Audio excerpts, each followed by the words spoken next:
Okay, thank you.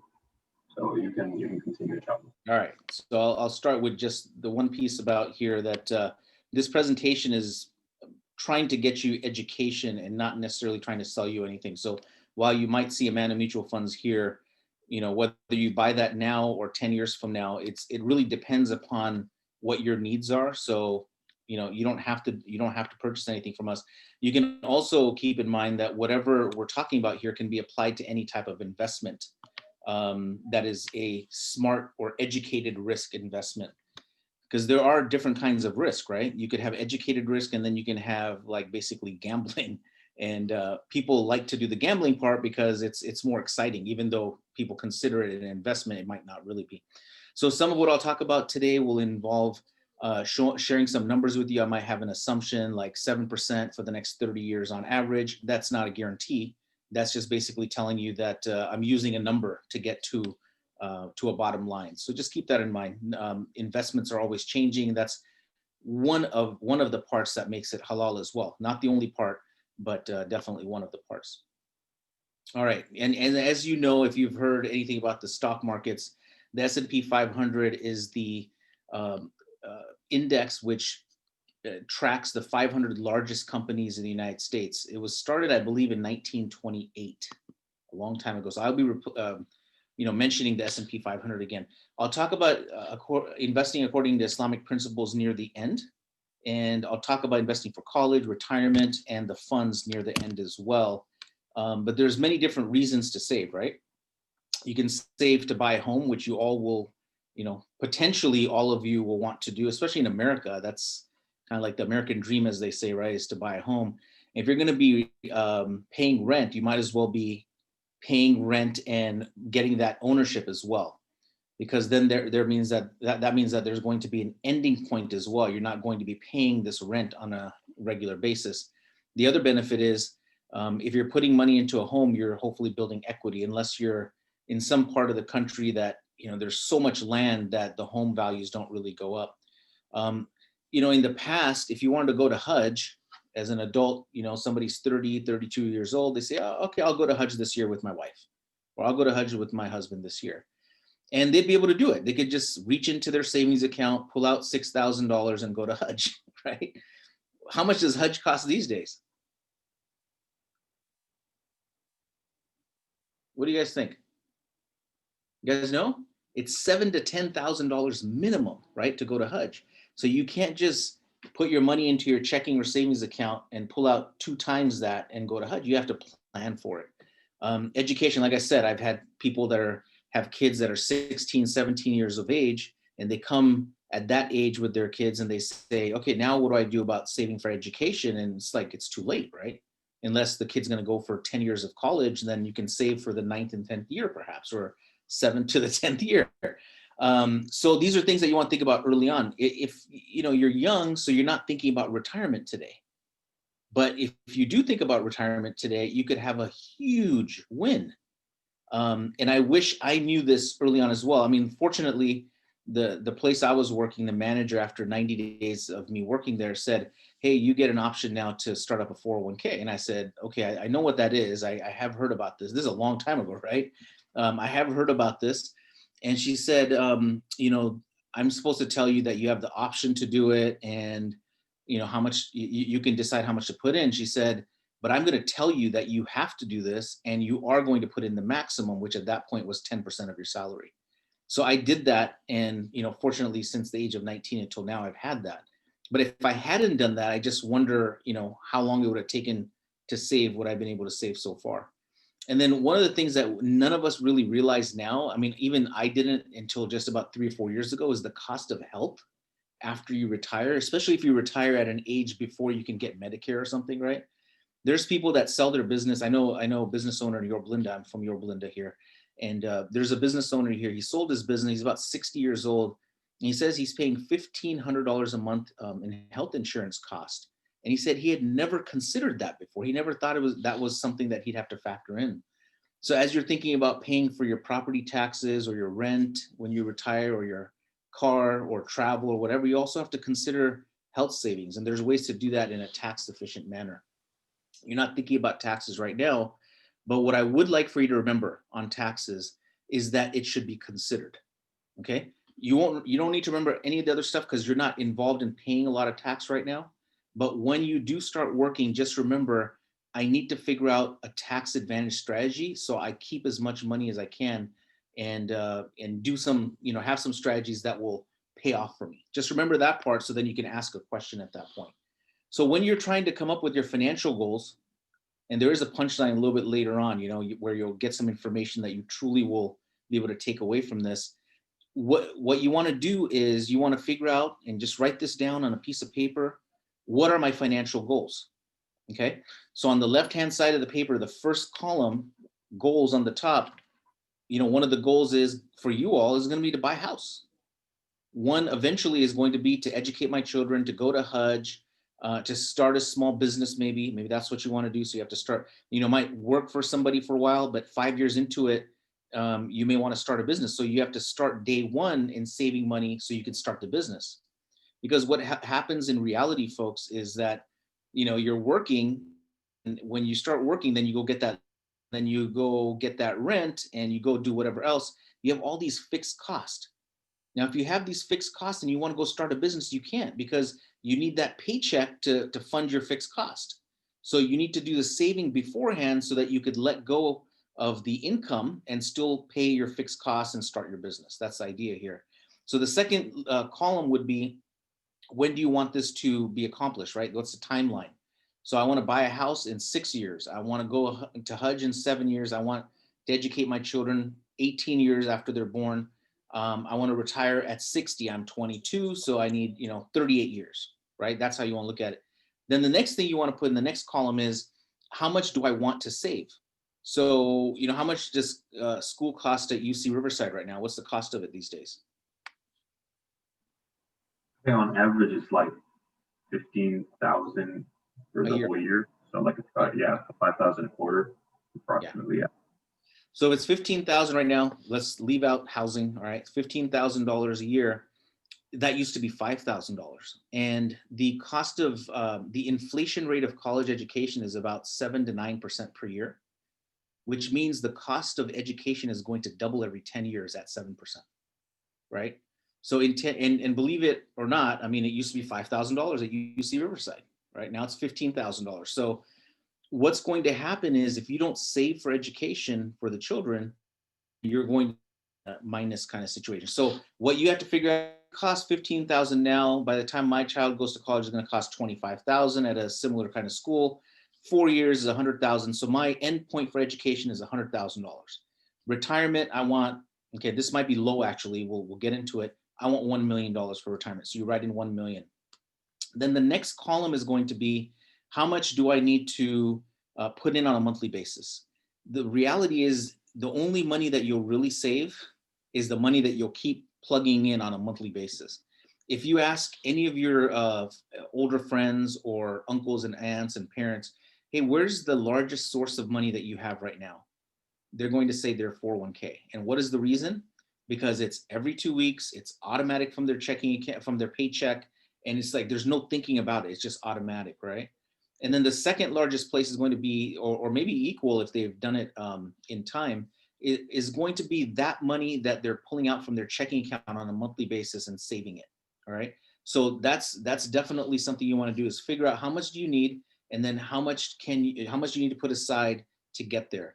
And there's calculators to get you there. I'm going to give you examples of some of those right now. So if you're investing for college, remember, you can pretend like this is something else that you're saving for. Think about this for your nephews and nieces and be their hero by, explaining to their parents what they need to do. The cost of, and I can't see all of this, unfortunately, because the pictures of you are on the right-hand side. So I can't see all of the stuff on the right-hand side, but as you can see, the cost of college has gone up triple or quadruple since 1986, the annual cost of college. In fact, the average student in 2016 came out with $37,000 worth of debt. That's before they got the lease on the car. That's before they started to rent an apartment. 37,000. Now, the average, of course, includes people that have zero debt because they paid their way through, or they got a scholarship, or their parents paid for it. And it also includes people that, and I've met some of them that have $250,000 of debt because they went to medical school, or $125,000 because they went to get a law degree or whatnot. So what we want to do is we want to eliminate that for people. And the way to do that is through an education savings account or minor account. I'm not going to go into the details of this, but just know if you're talking to your nephews and nieces or uncles and aunts or whatnot about their kids, that they should look into education savings accounts or minor accounts and invest their money, right? Invest their money so they can beat inflation. So if somebody, when they have a child, I did this when my child was, both my kids, when they're 3 months old or so, because that's when you get their social security number, so you could properly open up an account. I started up their account and I started to put money aside. And if you put in $1,000 a year, that's $83 a month. Okay, $83 a month. And if you assume a 7% rate of return, which fortunately I got more than that using the funds that we were using, but if you get a 7% rate of return, after 3 years, the value of that account would be $3,194. How much did you put in 3 years? $1,000 a year, 3 years, 3,000, right? So if you come back to me 3 years later and you say, hey, you know what? I only have $3,194 in the account. Like, what's the big deal? Like, why did I even do this? What's the use, right? But Einstein is attributed to have said that the greatest force in the universe is the power of compounding, right? So maybe he was saying that facetiously because there's a lot of other forces out there, but that is attributed to him. So what you're looking to do here is take the long way through this. So if you wait until your child is 18, you've put in 18,000, but look at that. You have almost $35,000 saved up at just 7% rate of return. And like I said, I've done this for my kids. My daughter's now 18 and we've far exceeded this, fortunately, right? And we've put extra money every now and then as well, but we're in a position where I don't have to reach into my checking account. I just reach into the savings accounts that we created for them. So, if you do the maximum in this, if somebody starts this up and puts in the maximum per year of 2,000, they would have reached $70,000 by the time the child is 18. And that is a better situation than trying to figure out what I'm going to do at that time. So again, in this case, if you said, I want to save 70,000, 18 years, and I'm going to assume a 7% rate of return, I need to put in, basically $166 a month to get to $70,000. Okay. That's how you would back into this story here. All right. For those of you that don't know, and you want to tell others as well, the Islamic Society of North America, or ISNA, they have a bunch of scholarships every year. Even our company, Amana Mutual Funds, we sponsor some of those scholarships. We sponsor one a year. And we don't have a lot of requirements either on it, right? And then there's Islamic Scholarship Fund, which is, you're not going to get your finance degree paid for from them. They're going to do things, something in film or art or something like that, right? Where there's not enough Muslims going into those fields, but check that out as well. And then you have the next 4 of those are government related websites. And the last one is a continuouscharity.org or acceducate.org. This one will give you a loan without interest. All right, we'll give you a loan without interest. And then you pay it back once you graduate and you start to go to work. Then you pay it back. So the next kid that goes to UCR can then get a loan and you're funding that loan, right? Because you're paying back your loan and you're basically funding that one. So they have a very low default rate. They don't charge you interest. There are some fees because they have to hire people to manage all this stuff, but there's no interest. So it doesn't grow as fast as student loan debt does. So take a look at that one there. Now we're going to talk about retirement. Even though you don't think that you need to hear about this, you do, and I'll explain it in a second. Remember, my manager told me at 19 to do this, right? So I was fortunate. You're getting to hear about it early as well. You want to start saving for your retirement very early. Here's the reason why.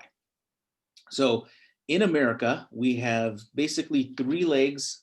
There you go. 3 legs to the retirement stool. Now, if you pull one of those out, you have a wobbly stool, right? If you pull 2 out, you're not going to be able to use that stool whatsoever. Even with 2, it's really difficult to do.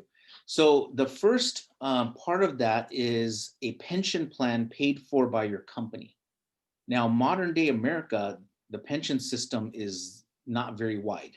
So who has a pension plan these days? Congressmen, like state senators, people that work in the city or in the state, a policeman, fireman, those kind of people, they will have it. Very high level executives would have it as well because the company is willing to pay for them, but not the average you and me. We will not have a pension plan. So that option is gone. But most Americans don't realize it because they say, well, my parents, they did fine and they didn't really save a lot of money. Yeah, because they didn't tell you. They also had a pension plan that they were getting every month. They were also getting, Social Security at the same time, right? So we take that one away and we say there's two more options here. The second option is Social Security. 40 million people today get Social Security. 40 million out of 350 million people get regular Social Security. That's not counting other types of Social Security that's paid out disability and for children whose parents passed away early and things like that. Do you know what the average Social Security check is in America these days? Anyone want to guess? Yeah, do you want to guess for me? I have no idea. Maybe You have no like idea. like Okay. Yeah, and most people don't, right? Most people don't have any idea how much the average is or how much they might get. Now, it's going to be based, your Social Security income is going to be based on the number of quarters that you work, all right? If you work less than 10 years paying in Social Security, you won't get Social Security at all. So if once you work 10 years, now you're guaranteed some type of Social Security income. It depends on how much money you're making because that's how much you're putting in. You put in 6% of your salary into Social Security, and your company also puts in 6% for you. So think about that. 12% of $100,000 salary is going into Social Security. 6,000 of yours and 6,000 from your company. But yet at the end, you may not receive that much. The average check today is $1,508. How much is rent in Irvine? wow. Right? How much is rent in Irvine these days? Like $2,100. Anaheim, you might get a one bedroom for $1,600 or $1,700, maybe, right? In some pockets, you'll get it for $1,500. But then, what about the rest of your cost? Are those people that don't have it? I mean, that's why you have large numbers of elderly people going to food pantries on a regular basis because they would rather get that food from the food pantry so they can use their money somewhere else because they need to still pay for a car or insurance or whatever it happens to be. So if you're not receiving enough Social Security, you don't have a pension plan, why are people working so long, right? Because they can't afford to retire. Even if they're not feeling well, they can't afford to retire. So the third choice is saving on your own. All right. And that's what we're going to focus on today. Just take life by the horns and do it yourself. So if you put in $1,000 a year, or again, $83 a month, just like the last example with college education, but this time you start at age 25 when you start working and you go all the way until age 65. So you put in money for 40 years, you put in $40,000 at a 7% average annual assumed rate of return, you're going to get those figures there, right? But the person that is age 35 is going to get half of that. And the person that's 45, they started at age 45, they're going to get half of this, the person that's age 35. So the first person put in 40,000, the second person put in only $10,000 less than the first person, but they ended up with half the money. Again, the power of compounding. The power of compounding means that if you put $1,000 into something and you get a 7% return, the next year you have 1,070. If you get another 7% return the next year, you multiply that not against 1,000, but against 1,070. So those extra dollars are the compounding. But we don't want to get to $250,000. We need to get to a larger amount. So if you simply put in $5,500 a year, which is about $230 a paycheck, at 7% return, you'll get to $1.2 million. All right. Now, if you skip out on 10 years and you wait until you're 35 because you're like, it doesn't matter, I can wait, you're gonna end up with less than half. And you put in $55,000 less in those 10 years that you missed, but you end up with $600,000 less. So I was telling you in the beginning that one of the things that I would have done differently now, knowing what I know now, I took care of my 401k, but what I would have done is every extra dollar I would have put into a mutual fund and just let it sit there until I'm like 40 years old. I would literally, like, looking back on it now, just put every dollar aside because the amount of growth is just so substantial. If you have a 7% rate of return, you double your money every 10 years. But fortunately, the stock markets, over long periods of time, sometimes do much better than that. In fact, the S&P 500 since 1928 has returned over 9.5% per year. So you're like tripling your money, basically, right? So if you're tripling your money every 10 years with that kind of return, you can see how much it's going to grow over time if you give it 20, 30, 40 years. So start putting money aside immediately, potentially in a Roth 401k or a Roth IRA, as soon as you start working. All right, so I'm going to tell you a little bit about the differences here, but I won't go into too much detail. I'm assuming most of you are not working right now because you're going to college. Maybe you are working, you may just be making ends meet at this point, but you're allowed to put in $6,000 a year into a traditional IRA, and you can take a tax benefit for that for putting the money in. So you get to claim it on your taxes and get some money back. But when you withdraw the money at retirement, then you're going to pay tax on every dollar that you withdraw. So early on, you may want to start off with a Roth IRA. You won't receive that tax benefit now, but every dollar that you withdraw down the road, you won't pay tax on it. Okay, once you're 59 and a half, you pull out money, you won't pay tax on a single dollar. So imagine if you grew your money to 1.2 million, like in our example, but then you have to pay tax on every dollar that you withdraw.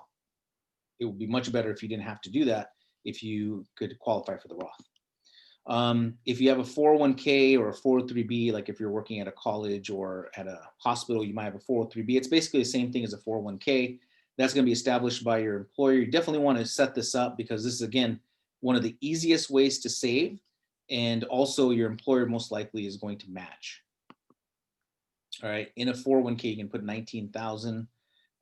If you're over 50, you can put another 6,000. You also have the option of the Roth 401k now, which I didn't when I first started. There was only the traditional 401k back then. Now you have the Roth IRA, and now you have the Roth 401k. So the Roth 401k, you can save money, 19,000 per year. That's the max.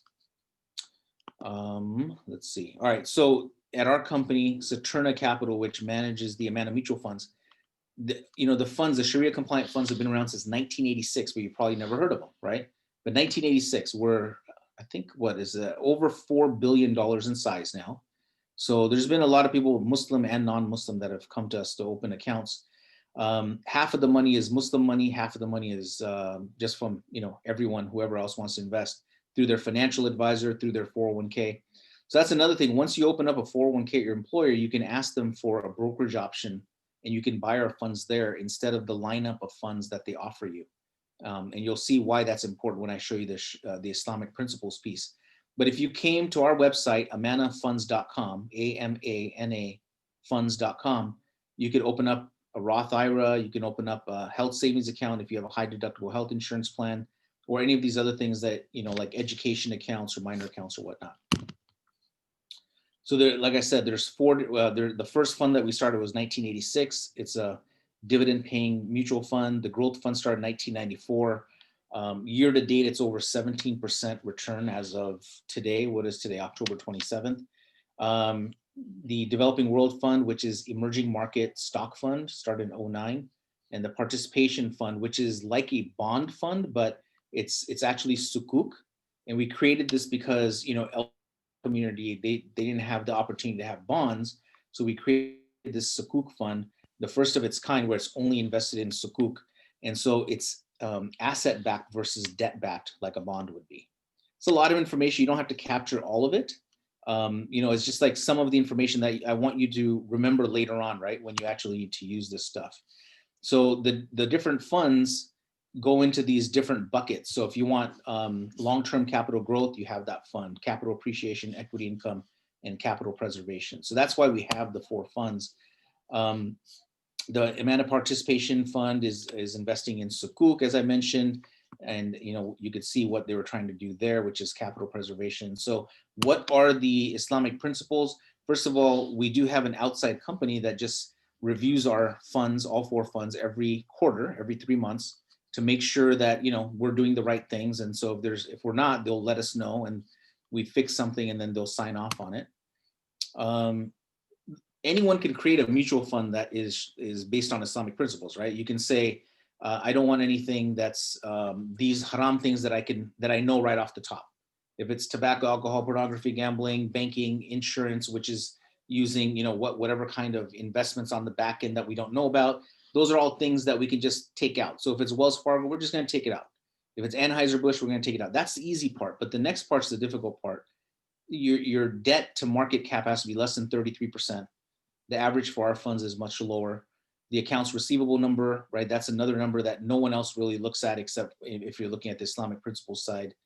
And then no one really looks at what are secondary revenues. So if you're Southwest Airlines, for example, it looks like a perfectly halal company, especially if their debt level is low. But what if they're selling 10% of their revenues from alcohol, right? Then you can't own it. Of course, it's less than 1% revenue. So, it's no problem. But we still don't own airlines because we just don't want to deal with that, the alcohol sales on the plane. So where does this 5% number really come into play? It's interest income, because every company that's listed, just about every single company, has some kind of interest income. Even if they have debt, they have money sitting in money market accounts or savings accounts earning some type of interest. So that interest has to be less than 5%, and it's usually 1 to 2% of their total revenue. So that's how we apply. I mean, these are the things that you have to do. We're the first ones to do in the United States, the largest as well.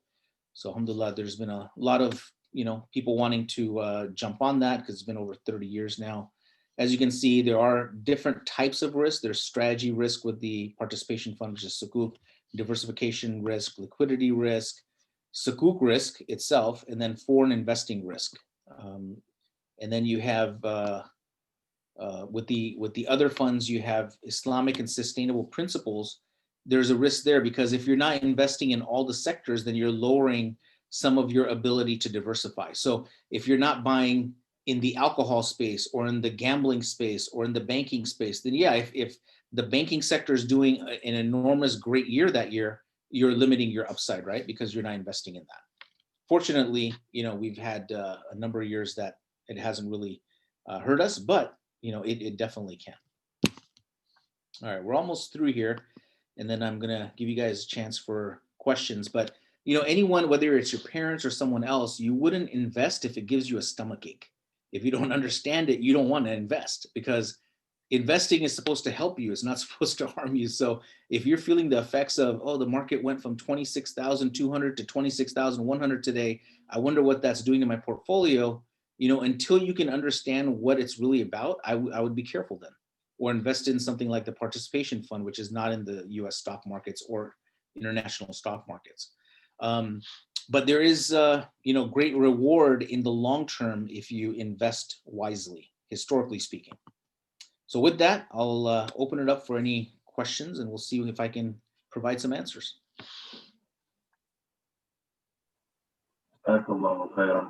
Brother Owaiz, that was very beneficial. I guess I can start with a question of mine. I was just wondering, I don't remember where I've heard this, to be honest, but what are the different, when talking about saving for retirement and that type of thing, is that just a matter of opening up an account, like a savings account at your local bank, or opening up a specific account? Because I've heard in I forgot who it was, but someone mentioned something called an early retirement account or something like that. I wanted to know if that's a thing that exists, and if so, what it is. Yeah. So once you start having any type of income, then you can open up an individual retirement account. You can do that at your bank, but you're going to have a bank option usually. So if you open it up and tell them you want investment option, that's probably the way to go for you. Or you can come to our website and check it out as well. Like I said, amanafunds.com. Take a look. You can open an account online as well there. So you can put up to 100% of your income or $6,000, whichever is less.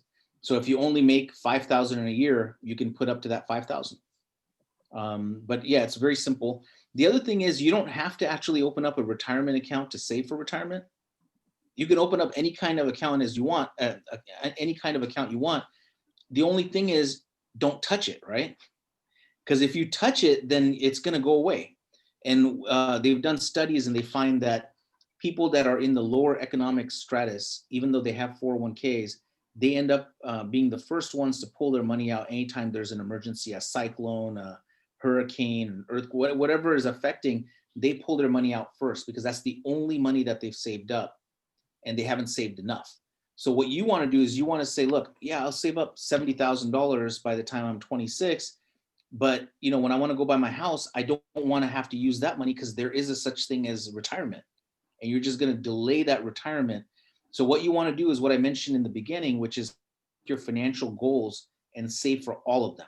So you don't have to take out from the wrong bucket of money. Okay, thank you. Sure. What other questions you guys have, if any? I had a question on fees and stuff like that. So after we'll say inflation's 2% a year, and then the fee on the mutual fund is, I think it's 1.03. I was just clicking on the website. So after those fees, what would the type of return be on the mutual fund?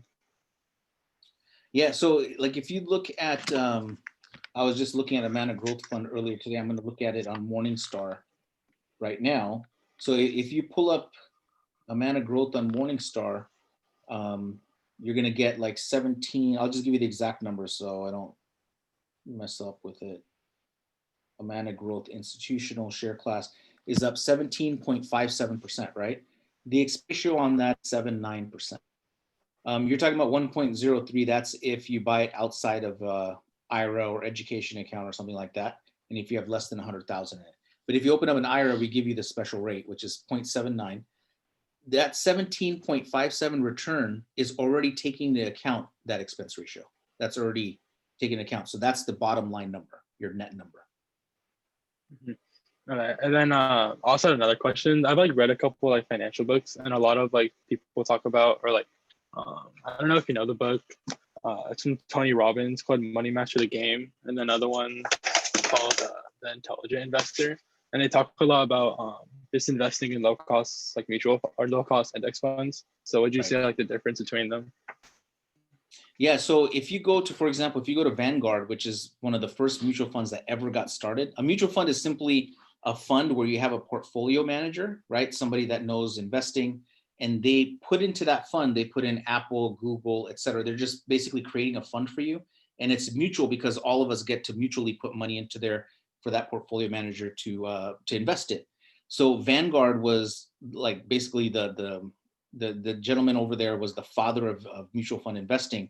So what he said a few years ago is we're going to have index funds and we're going to charge 0.05% or 0.1%, right? Which is basically nothing. But how can they do that? It's because they have over $1 trillion in assets. So almost no one else, maybe Fidelity, but besides that, no one else can do that with an ETF, right? So what you have to do then is, if you want to, especially if you want something that's based on Islamic principles or whatnot, you pay the fee, but then what you ask for us in return is for us to try to do our job and get that return back for you, right? So if you look at the long-term return of that growth fund compared to the S&P 500, if you would have just put it into an S&P ETF fund, you would have made more money with us, even though we had an expense ratio since inception, since 1994 when that fund was created. So, you can try to still get value even though you're paying a little bit more, right? You could have a financial advisor charging you 1%, or you could have a financial advisor charging you 0.5%. But the fee doesn't necessarily mean what you're going to get. It's going to depend on their qualifications, on their abilities, to do the right kind of investing. So even if you're paying 1%, it could mean that you have a 3% higher rate of return because he did a better job for you. So the rate, I don't think the rates tell you every part of the story. No, I mean the expense ratios and whatnot. I hope that answered your question. Yeah, it did. Thank you. Thanks, Ryan. I had a question. So this is not really about funds or investing much, but it's more death money. I don't know if I'm saying that right. But the difference between just setting up a will and then setting up a trust. Okay. Yeah. So one of the things that I'll tell you is this, right? Muslims, we try at some point in your life, you get to 5 daily prayers, right? At some point in your life, you accomplish Hajj. At some point, you're making sure to pray, fast 30 days of the month of Ramadan. You might be 12 when you do that, or you might be 17, right? But you're doing all those things. So you're doing all the worldly things, but then when you die, many of the people in our community, when they die, they have not set up a will or trust. So what happens is the money goes all to their spouse. And that's actually against the rules of Islam, right? Because it's supposed to be a percentage given, so that protects everyone in the family. But oftentimes that's not done, and that's just because of ignorance. A person that travels for, I can't remember if it was 2 or 3 days. I always thought it was 2 days, but somebody mentioned 3 days the other day. If you're going to travel, let's say you're going to go to Egypt on vacation and you're going for more than 3 days, it is incumbent on you. It's basically something mandatory upon you to have a will if you have anything to give. Okay. So just remember, when you guys start up your financial life, that you want to at least start with the will. A trust is there because you have more complicated life scenarios. You may have multiple homes. You may have like a large amount of money. It could be that you want to specify what happens to your children, right? Very specifically what's going to happen with them. Or you want to basically give end of life instructions on there as well. You could do that separately as well, but a trust incorporates everything. And there's more cost to that as well. Initially, you're going to start a will. And then as long as you start that will, then you already beat like 90% of the people, right? If you start early, like literally 90% of the people when they first start off have nothing, no will, nothing. So then if you have the will, then I'm pretty confident you guys will figure out when you need a trust down the road as well. And always, very helpful. My pleasure. Always change your beneficiaries as well. There's horror stories out there where somebody gets married to someone. Let's say Sarah gets married to there's already an Ahmad in here, I think. So Sarah gets married to Zach. Okay. So Sarah gets married to Zach, and then Sarah gets divorced from Zach, but Sarah had like $1 million in her, retirement accounts and other accounts. And Zach is the one that's the beneficiary. Sarah gets married to Muhammad, and then she passes away. And guess who gets the $1 million of all the accounts? It's Zach, because Zach is listed as the beneficiary, and there's no changing that after death, right? So the dude Muhammad, he's gonna be like, I've been married to her for 28 years now. Zach was married to her for 2 years. That's when she opened up these accounts. She built up all this money. She never changed the beneficiary. It was really meant for me. It doesn't matter. That's like written into law right there. So always change your bennies as well. So I have I think it's a pretty basic question, I guess, but what would be like an acceptable level of risk if you were to start investing, like let's say now? What would be an acceptable level of risk for like a student with like basically no income except for maybe a part-time job? That's about it. So again, what you're going to want to do though is you're going to want to figure out, do you have enough? If this investment goes to zero, because let's say your investment somehow was cryptocurrency, right? And you put all your money there and it went to zero because the place where you had the account no longer is there anymore. And that happened to me one time. I had a small amount of money because people were talking about crypto. So I opened up an account and this company went away just like that. And whoever started this big website stole all the money, right? Fortunately, I had very little in there. So, it could go to zero. So if it goes to zero, can I still live? If that's the case, then you can take on a little bit greater risk. But what you want to do is you want to take on educated risk. So the rule of thumb I'll give you is, this is my personal thing. You don't have to follow this, but I would say 90% of your money that doesn't need to be in a savings account should be your real money, right? The money that you say like, I'm not taking massive risk with this thing.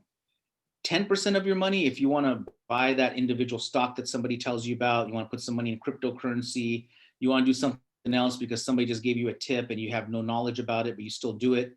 That's 10% of your money. 90% of your money is serious money. And serious money should go into, my opinion, okay, just through experience of all these years, is in a mutual fund. Because when you and I buy a stock, we always sell it too fast or we sell it too late, right? What you have to do is you have to buy good companies and you have to hold on to them. So I had I was with somebody yesterday for the game. Was it yesterday for the game or 2 days? I can't remember. It was Sunday night, right? Sunday night for the game, Dodger game. And he was Tesla and I sold it for 125 and I thought I made a killing on it. And now it's like 400 something dollars. Yeah, because the average person is like, oh, I just got to take my benefit here and then I'm going to go buy something else and make a lot of money. Well, if you had a great company, you actually knew it, you want to let it ride out. But most of us don't know that. So if our return on the growth fund has been 12%, let's say for the last 10 years per year, right? If that's been the case, the person that had our account or had that fund for 10 years doesn't have that return of 12%. You know why? Because they sell it and then they get back in, and then they sell it and they get back in. If I told you at the beginning of this that the S&P 500 return has been 9.5% per year. You guys can figure it out yourself by downloading a compounding interest calculator. Even though it's not interest, it's a return. You can figure out what that would do for you in 20 years versus, you know, going in and out, right? And being out a few times. So you can't time the market. You just have to let the market take on and do whatever it can for you. I hope that answers the question. The first thing you want to do is you want to have enough just in case money, right? Cash. Once you have enough cash, then you start saving. And even if you start saving $25 a month, that's fine because now you're in the habit of doing that. Thank you. My pleasure. So I had a question going back into the investment portfolios. Yeah. So let's say if any one of us as a student just wanted to, you know, go get into like, you know, business with y'all and trying to like, you know, do that. Can I just like, for example, come up and just say, hey, man, I got 500. Could you guys give me a diversified portfolio and let me let it grow for, let's say 15, 10 years? Or can I just like, you know, do something like that? Yeah, of course. Okay. So if you put in $500 and you do it for 10 years, let's say, right? Mm-hmm. And let's say you get the 7% return, that means you're going to double your money. You're going to have $1,000. Yep. So the only, or 5,000 can become 10,000. The only thing that I would tell you that would be different is whatever the dollar amount is, put in a monthly amount because it so supercharges your account. It's ridiculous, right? Mm-hmm. Take it from me. I've done it. I have had education accounts.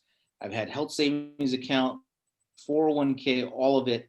And I can tell you it makes a massive dramatic change.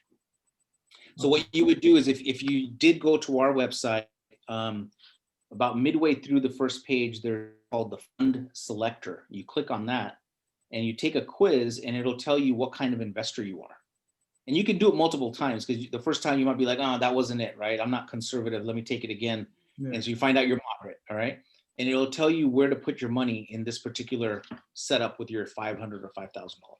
Mm-hmm. Okay, thank you. Sure. What other questions do you guys have?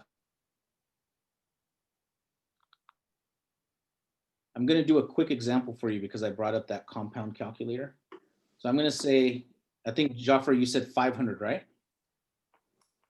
Yeah. To start? I just use that as an arbitrary value. All right. So 500, let's say it's an 8% return and you said 15 years. If you didn't add any money to it, you'd end up with $1,653, right? Mm-hmm. 1653. This is in 15 years at 8% to start.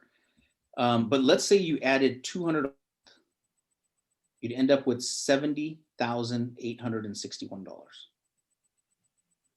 You see the difference, right? That's why I told you at one point that if I did it again, I was starting in 19, every dollar that's not going to my retirement account that I'm not living on, every extra dollar would have gone into a mutual fund. And I can promise you that. Mm-hmm.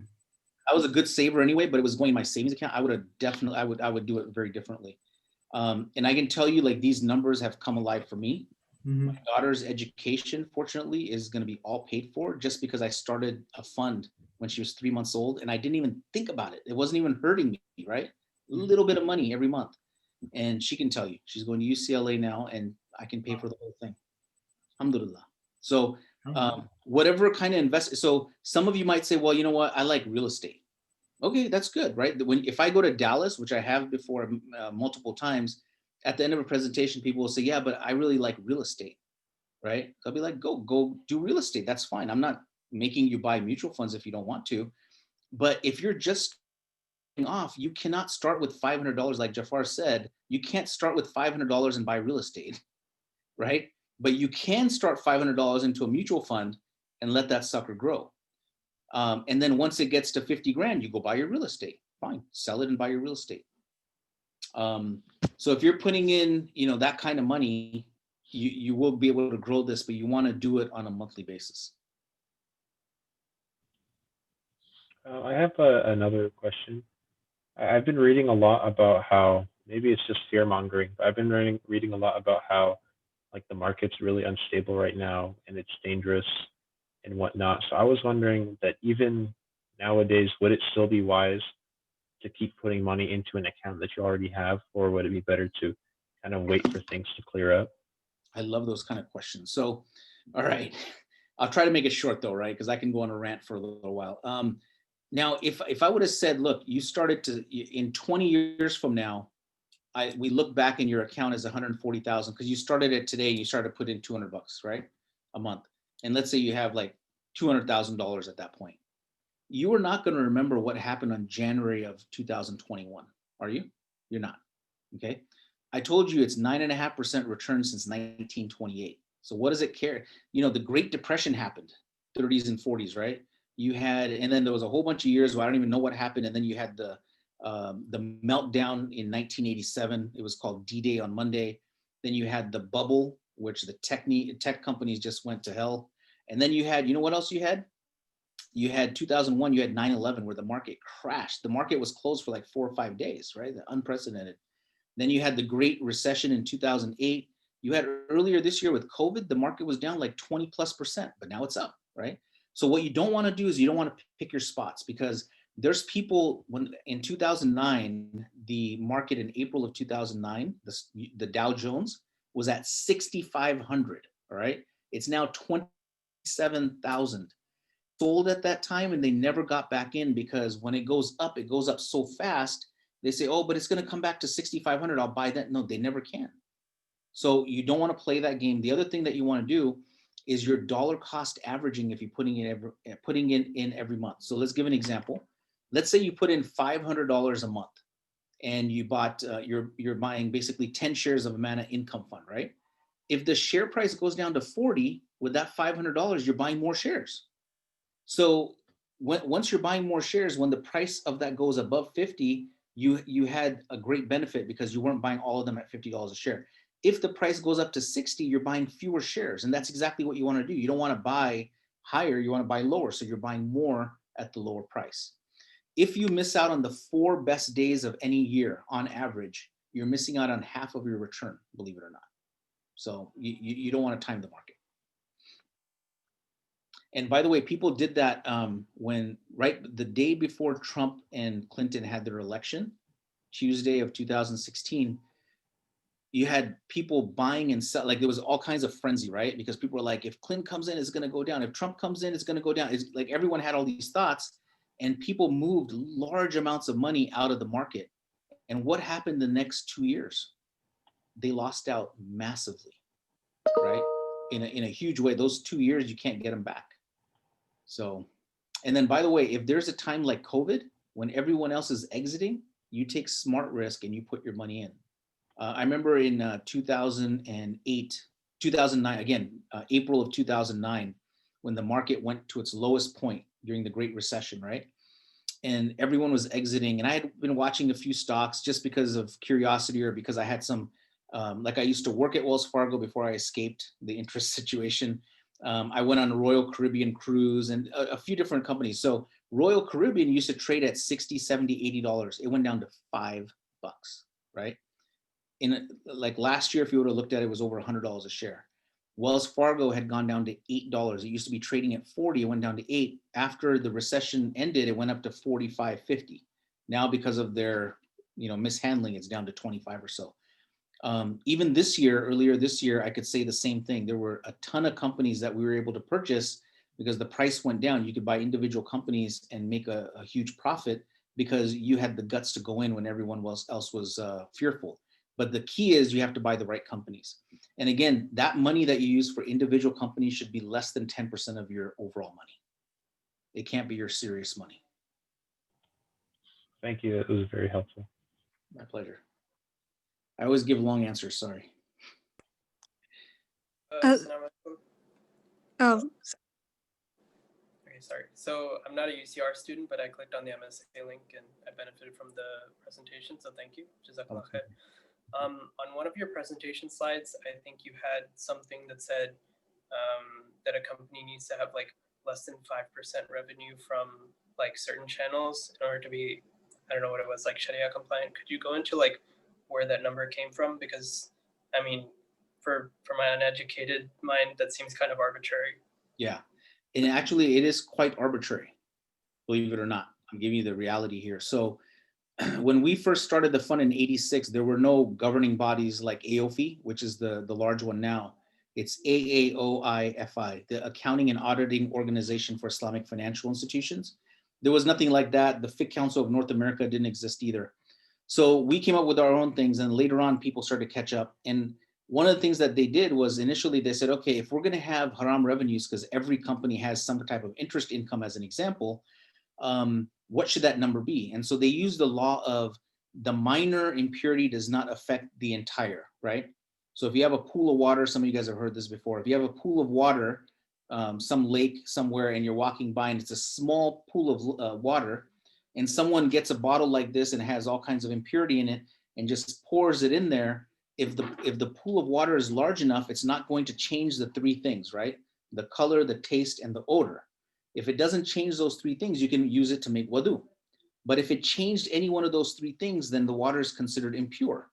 So if you have a large enough pool, then the minor impurities doesn't corrupt it. And so they came up with a number of 10%.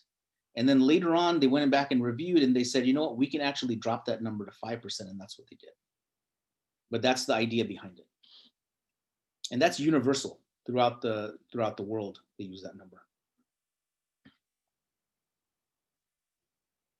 think Ashanti, what was her name? Tasnia had a question. Oh, yeah. Assalamualaikum. Sorry for holding you up a little longer. No I just had a little question. So let's say you make a low risk, low volatility investment into a few shares, and you notice that there's like a downward trend and it's going below the price you bought it for. Do you recommend immediately selling out or waiting to hold off and just kind of hoping for the best in that kind of situation? So you don't want to hope.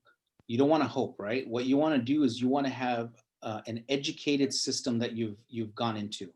So if you bought mutual funds that you believe in, there. So let me give you a quick example, right? So in 2000 or 1999, 2000, if you would have bought a technology fund where they only invested in technology, you would have lost almost all your money because of the tech bubble. So what you want to do is you don't want to buy one set of mutual funds where it's only invested in one sector.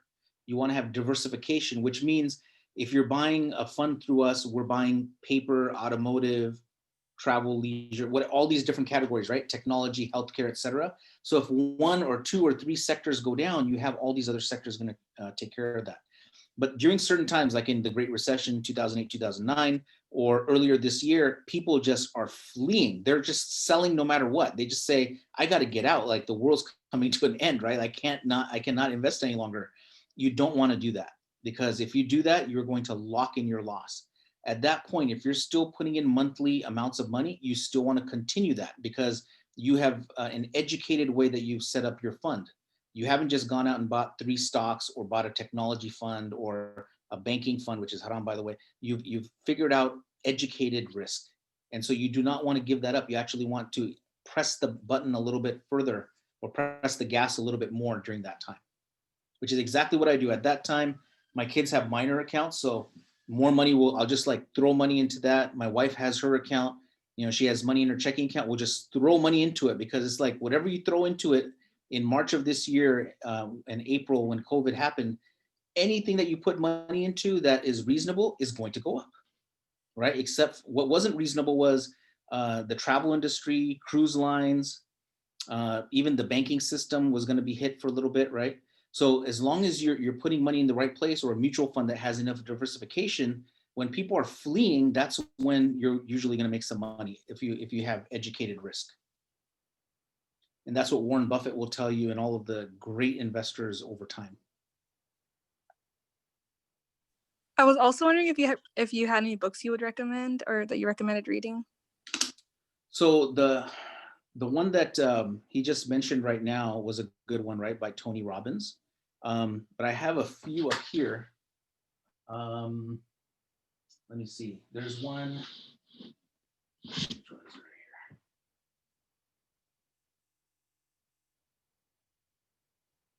It's not here actually. I don't know the name of it, but it was one that was a decent read recently. I'll send that to Yahya. I'll send maybe 3 different books for you guys to read, including one that is a little short one for beginners, and it's called The Principles of Islamic Investing. I think if you guys want, if you send Yahya your email address and he sends it to me, I can send you a PDF of it. Here's what I'll do. All right. So the first 5 people that email me with your address and name, we'll send you a book. All right. So my email address is OMD, so Oscar Mary David, at Saturna.com, SATURNA.com. So name, address, we'll mail you a book. All right. So at least you'll get one. It's such an easy read, and it talks about Islamic investing. It talks about insurance Islamically. It talks about, which is takaful. It talks about finance. So it has like, I think 4 or 5 different sections in it, which are really easy to read and understand. That's very kind of you. Appreciate it. My pleasure. My pleasure. Does anyone have any final questions for Brother Owaiz? If you guys want other information, you have my email address now. So if you say, hey, what were you saying about this or that? I can send you perhaps stuff from our website. Our website, remember, it's like old now, right? We've had it for so long, although we revamped it recently. It has so much information. So I can just pull something from there and send it to you or send you something else. So if you have questions, let me know. Inshallah, and I think we can conclude, inshallah. Thank you once again, Brother Owaiz. This talk has been extremely beneficial. I know I personally benefited a lot, and I know a lot of people have benefited as well. And as Brother Owaiz said, for those of you who have questions, you can email him. The email has been posted, and we'll share it in the group chats, inshallah. But yeah, thank you all for coming, and we'll see you all, inshallah. Jazakumullahu khairan.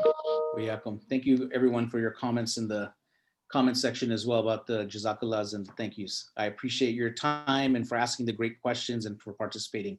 It's a lot of fun for me as well. Take care. Assalamu alaikum. Wa alaikum Walaikum assalam.